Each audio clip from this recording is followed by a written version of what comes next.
Hare Krishna, saludos, bienvenidos nuevamente. Vamos a continuar con la lectura del Bhagavata. Hoy el texto 28 en el capítulo 15. Om Namo Bhagavate Vasudevaya. Om Namo Bhagavate Vasudevaya. Om Namo Bhagavate Vasudevaya. Sutta Uvacha. Evam Chintayo Yisnom Krishnapada Saroruham Sauhardenatigadenam Shanta Siddhimalagat Mati. La traducción del verso es la siguiente. Sutta Goswami dijo: estando así profundamente absorto en las instrucciones del Señor, las cuales se habían impartido por medio de la gran intimidad de la amistad, y absorto también en sus pies de loto, la mente de Arjuna se apaciguó y se liberó de toda contaminación material. Como dijimos, hasta el verso anterior a este, que es el 27, termina el protagonismo de Arjuna. Desde ese verso, él ya no habla más. Y desde este 28 hasta el 51, texto 51, que es el final, el último del capítulo, Sutta Goswami va a narrar la segunda mitad del capítulo, ¿no? ¿Qué ocurrió? Entonces Sutta Goswami va a describir en esta segunda mitad cómo es que los Pándavas terminan retirándose de sus responsabilidades reales en el palacio. Vamos entonces al significado.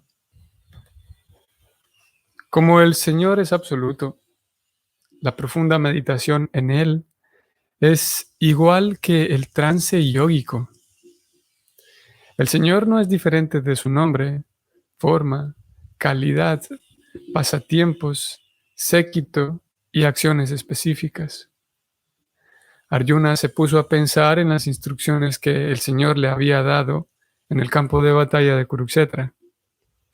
Solo esas instrucciones comenzaron a eliminar las trazas de contaminación material que había en la mente de Arjuna.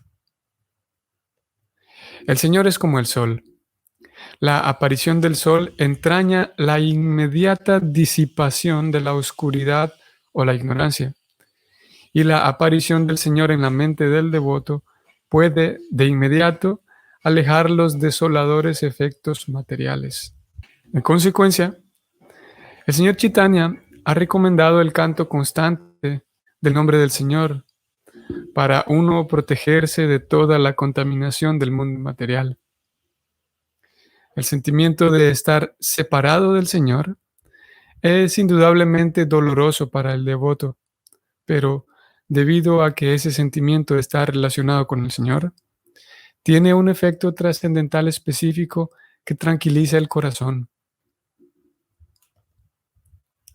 Los sentimientos de separación también son fuentes de dicha trascendental y nunca se los puede comparar con los contaminados sentimientos materiales de la separación. Allí termina el significado. Como el Señor es absoluto, dice Prabhupada, la profunda meditación en Él es igual que el trance yógico. Algunos de ustedes sabrán que existe el sistema de yoga a través del sistema de yoga llamado Hatha Yoga o Ashtanga Yoga, que consiste en 8 diferentes niveles y cada uno de ellos es más profundo que el anterior, comenzando desde etapas muy iniciales y básicas hasta finalmente llegar a una etapa llamada Samadhi. Y ese Samadhi es traducido como trance. El objetivo de ese Ashtanga Yoga es que el yogi puede llegar finalmente a un trance yógico.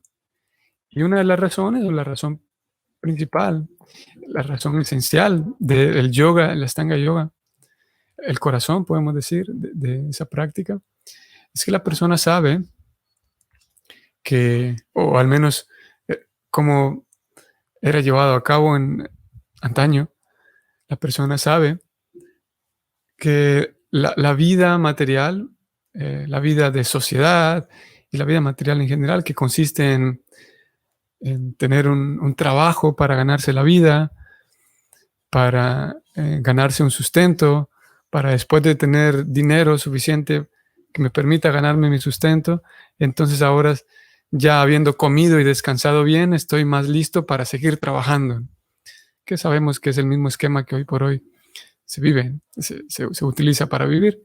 Entonces el yogi, habiendo descubierto eso, habiendo descubierto que un momento, la vida es para dormir, descansar bien, disfrutar del mar, de la playa, del bosque, para entonces dormir y comer bien, para tener una familia, para entonces sustentar a esa familia, vivir felices con ellos, trabajar y darle más felicidad a ellos, y ya que estoy feliz con mi familia, entonces estoy más apto para trabajar. Ese yogi que se dio cuenta de eso y se dio cuenta de que puede alcanzar otros tipos de felicidad, entonces emprende un proceso yógico de posturas, de controlar su respiración, de irse a un lugar apartado, sentarse, pensar en el Señor Supremo, pensar en el ser, dirigir toda su inteligencia y su atención al ser, al alma. Y ese yogi va encontrando, por medio de la experiencia, va encontrando que hay un placer muy especial en esa actividad, que a otros les puede parecer de surrealista. Solamente sentarse y encontrar un placer. La cosa es que sí, la respuesta es que sí. Claro que eso es un sistema que a través de la respiración, a través de las posturas físicas, a través de cierta regulación con lo que se come, con lo que se habla, etcétera, la persona llega a tal punto de centrar su mente, y hay uno de los pasos, uno de los niveles en el Ashtanga Yoga, que consiste en que la persona retrae todos sus sentidos, por ejemplo, retrae sus ojos, sus oídos, su lengua, su sentido del tacto, los 5, los retrae del mundo externo y es capaz, a través de la mecanicidad, con una práctica mecánica y constante, es capaz de, entonces, de manera intencional, no centrar sus sentidos en lo externo, literalmente, ya no fijar sus ojos en lo que está pasando alrededor de él o de ella, sino que no cierra completamente sus ojos, los entrecierra y queda observando la punta de la nariz, mientras que su mente, al mismo tiempo, deja de pensar en qué estaría haciendo tal o cual persona, deja de pensar en lo que está ocurriendo afuera y se centra únicamente en él, en el ser, y recordando al super ser, a la superalma. Y ese proceso de retraer toda su mente, sus sentidos, y traer toda su atención hacia lo interno a través de un proceso mecánico, hace que la persona entonces se involucre menos con todo lo desordenado del mundo material y logre encontrar un trance. Y habiendo encontrado ese trance, la persona entonces consigue una liberación de todas las responsabilidades sociales, preocupaciones sociales, que si crisis de todo tipo, y la persona llega a darse cuenta de que, aparte de todas estas crisis y todos los desórdenes sociales, en realidad yo pertenezco a Dios. Y no solamente llega a darse cuenta, sino lo vive en ese trance yógico. Lo que se experimenta es una intensa sensación de plenitud que viene de la experiencia real y certera de estar en contacto con Dios que está en el corazón. Y ese trance yógico es el que busca hoy cada vez menos, en realidad. Sin embargo, ese era el plan diseñado a través de la Ashtanga Yoga para que la persona encontrara la felicidad espiritual. Es una de las formas para encontrar la felicidad espiritual. Y muchas personas hoy en día en la India aparentemente aún siguen ese sistema, que es bastante difícil de practicar. Menciono todo eso porque Prabhupada comienza este significado eh, describiendo que ya que Krishna es absoluto y es espiritual, es la fuente de todo lo espiritual, entonces tener la mente completamente centrada en él es lo mismo que llegar a un trance yógico. O sea, en otras palabras, el Bhakti Yoga apunta a conseguir un resultado que es el mismo que la Astanga Yoga, pero sin necesidad de pasar por todo un proceso rígido y riguroso de controlar la respiración, de controlar dónde y cómo me siento, de irse a un lugar apartado, que todos estos son requisitos para la Astanga Yoga. Ya que Krishna es absoluto y, y ya que el trance yógico consiste en retraer toda mi capacidad de pensar hacia lo interior, traerla, desvincularla de lo externo y traerlo hacia lo interno. Entonces, en la capacidad de meditar profundamente en Krishna, con profundidad, consigo el mismo resultado de retraer toda la atención de qué es lo que está ocurriendo a nivel externo, a nivel social, y puedo centrar mi atención en Krishna.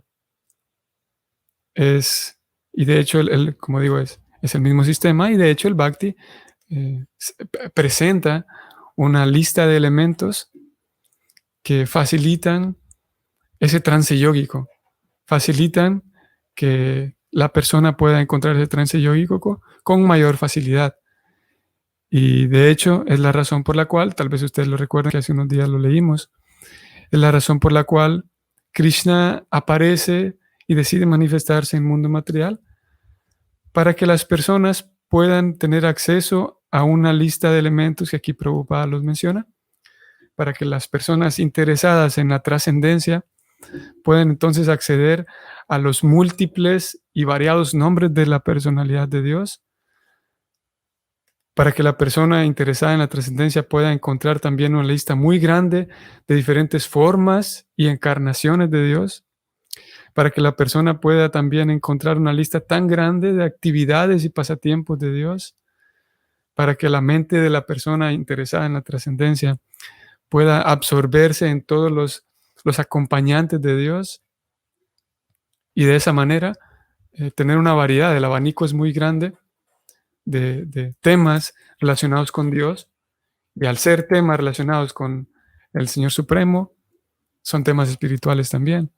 Y de esa manera ya no hace falta un acto mecánico y forzado, mecánico y forzado, de dejar de pensar en lo que pasa afuera, de retraer la mente de lo que pasa afuera, y con de manera rígida, traer la mente a lo que pasa interno, sino simplemente transportar la mente de lo que, por un lado, de lo que pasa afuera, y transportarla simplemente a las actividades de Krishna, que es más tangible, en lugar de simplemente no pensar en lo que ocurre afuera, es simplemente pensar y centrar la atención en todo lo relacionado con Krishna. Es un acto positivo, en lugar de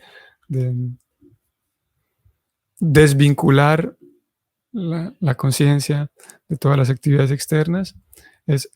El bhakti consiste en vincular la conciencia en todas las actividades de Krishna, todo lo relacionado con Krishna. Y como Prabhupada dice aquí, ya que el Señor es absoluto, si uno logra con concentración absorber la mente en Krishna, eso es lo mismo que el trance yógico. Se consigue lo mismo. Y tal vez ustedes recordarán que lo hemos mencionado ya en varias ocasiones. Hacia el final de la Gita, de la introducción, Prabhupada señala que vamos a ir de una vez porque es muy relevante con este contexto que hoy tenemos. Ustedes lo recordarán, ahora lo vamos a subrayar aquí, en donde Prabhupada señala que el arte y el secreto, la razón por la cual se leen y se estudian estos libros, es para que uno pueda absorber la mente todo el tiempo en Krishna, en en lo relacionado con Dios, ¿no? Estoy en la introducción de la Bhagavad Gita. Voy leyendo textualmente. Nosotros en realidad no trabajamos con el cuerpo, sino con la mente y la inteligencia. De manera que si la inteligencia y la mente siempre se dedican a pensar en el Señor Supremo, entonces naturalmente los sentidos se dedicarán al servicio de Él. De modo superficial al menos, las actividades de los sentidos siguen siendo las mismas, pero la conciencia cambia. La Bhagavad Gita nos enseña a absorber la mente y la inteligencia en el pensamiento acerca del Señor. Esa clase de absorción le permitirá a uno trasladarse al reino de Dios. Si la mente se dedica al servicio de Krishna, los sentidos se dedicarán al servicio de Él automáticamente. Ese es el arte y ese también es el secreto de la Bhagavad Gita. O sea, los puntos, la absorción total en el pensamiento acerca de Krishna. Y también vamos a ir a Bhagavad Gita. Vamos a ver. Voy a mostrar ahora Bhagavad Gita, capítulo 9, texto 21. Vamos a ver si es 21 o 22. Texto 20, 9:20. Donde Prabhupada va a decir algo también interesante. Estoy subrayándolo aquí. Esto está en el significado. Él dice lo siguiente. El servicio devocional comienza con el canto del mantra Hare Krishna a la par del intento de entender a Krishna en verdad. El inicio del servicio devocional es cantar el mantra Hare Krishna al mismo tiempo que intentar comprender a Krishna en verdad. La razón por la cual menciono esto es porque ¿qué pasaría si, yo voy a intentar pensar en Dios todo el tiempo, ¿no?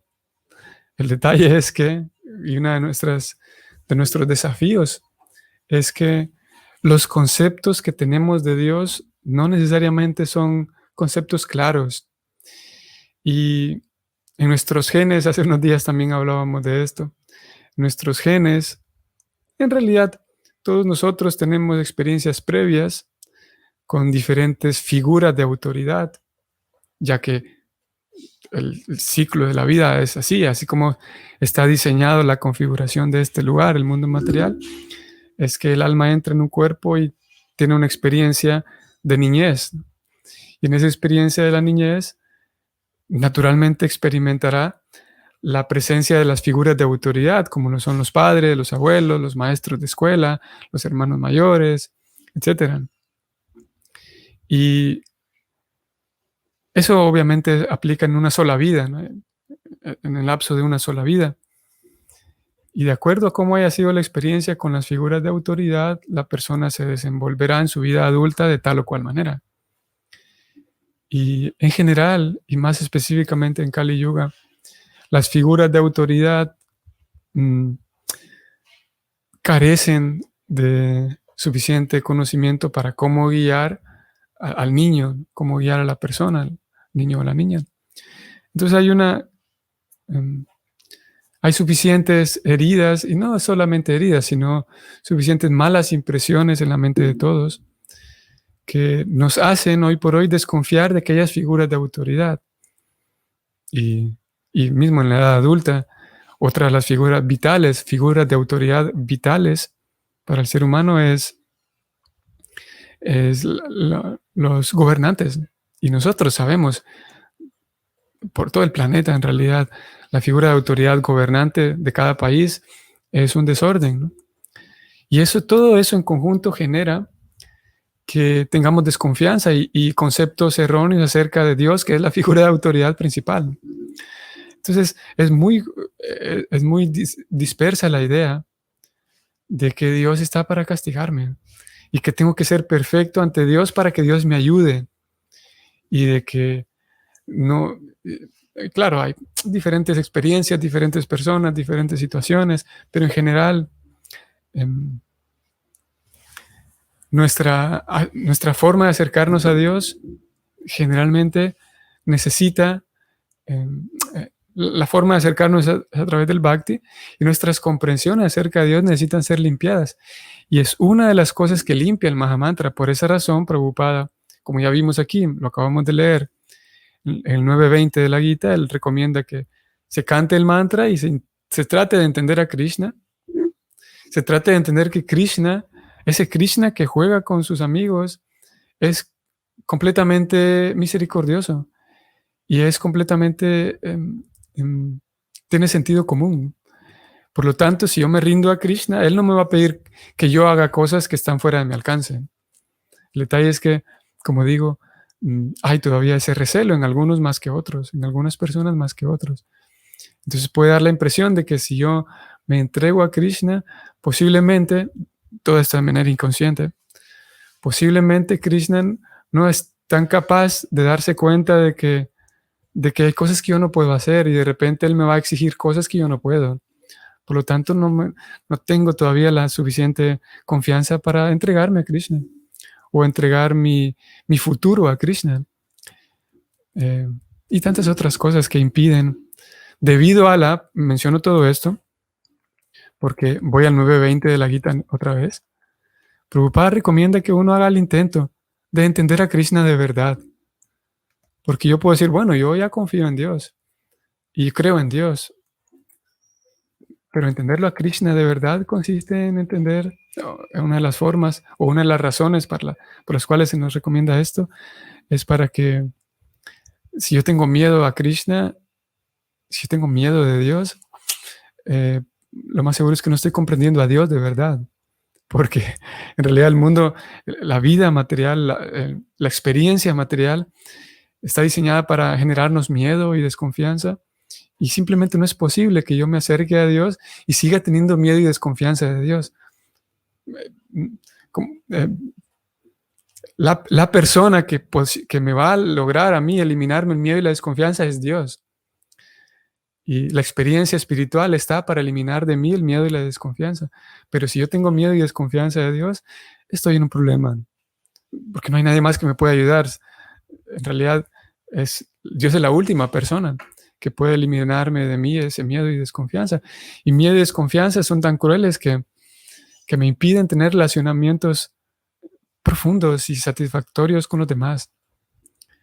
Y conocer a Krishna en verdad significa conocer que Krishna está dispuesto a ayudarnos, conocer que Krishna tiene paciencia conmigo, conocer que Krishna ya me ama como partiendo de lo que soy ahora y que Krishna no me juzga por mis debilidades, por mi exceso de ira, por mi exceso de lujuria, por mi exceso de pereza, por mi torpeza.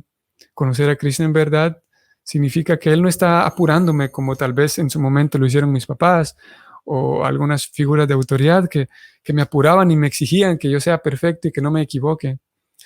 Posiblemente yo siga pensando que Krishna, como un tirano, me mira de brazos cruzados mientras me tropiezo y me grita que me apure y que me levante, porque así lo hicieron en el pasado algunas personas conmigo.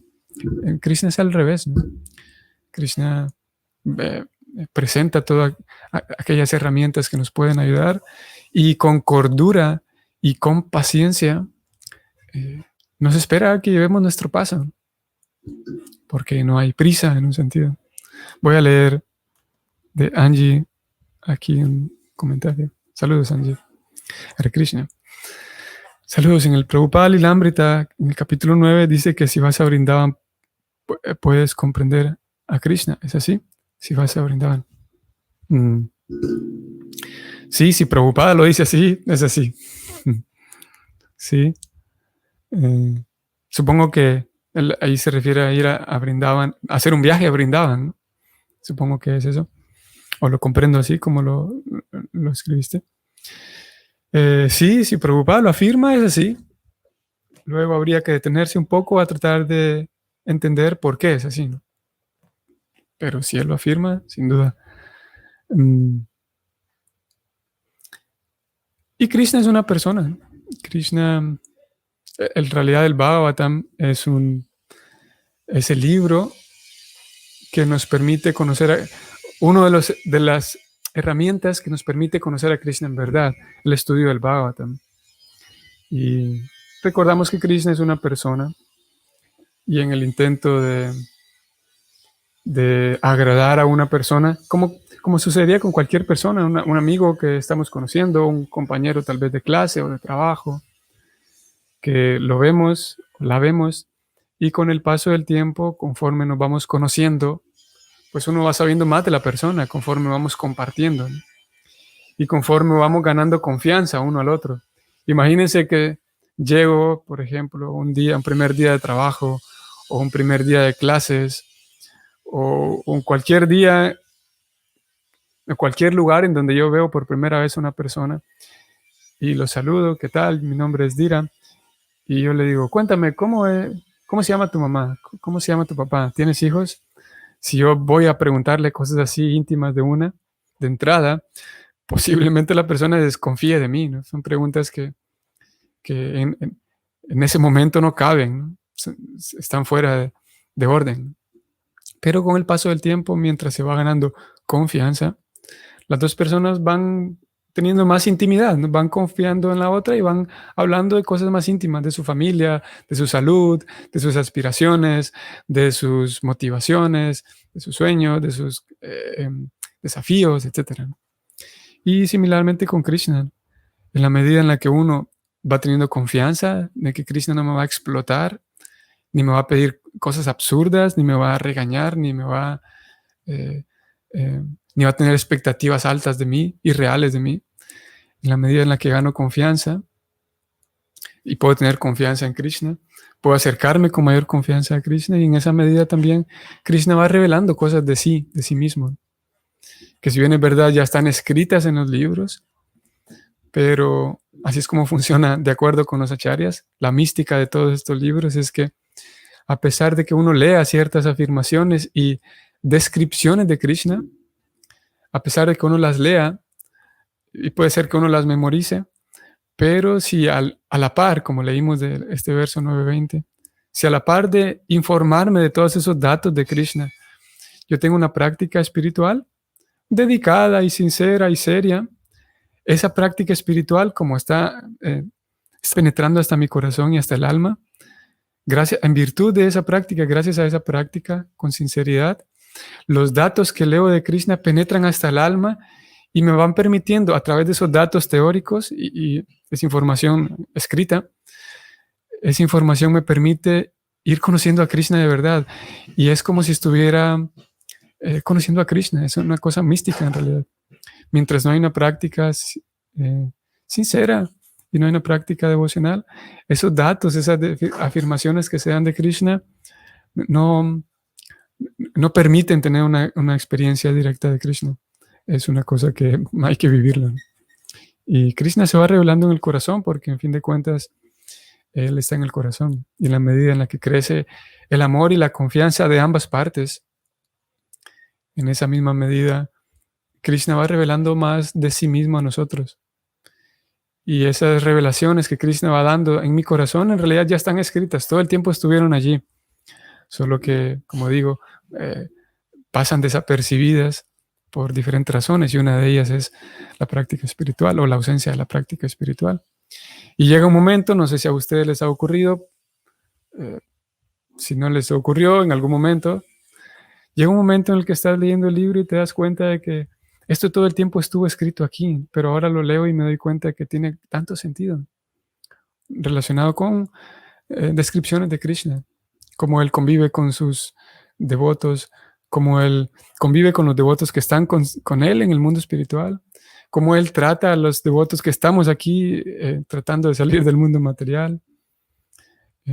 Todas esas descripciones de Krishna que todo el tiempo estuvieron escritas allí, entran y llegan hasta el corazón y hasta el alma en la medida en la que hay, como digo, una práctica seria y sincera, de acuerdo a mis capacidades, de acuerdo al ritmo que yo pueda llevar, que sea seria y sincera y dedicada. Krishna va manifestándose, indudablemente. Ok, muy bien, aquí nos detenemos. Hoy es el último fin de semana del mes de febrero y entonces nos vemos el lunes. Hare Krishna.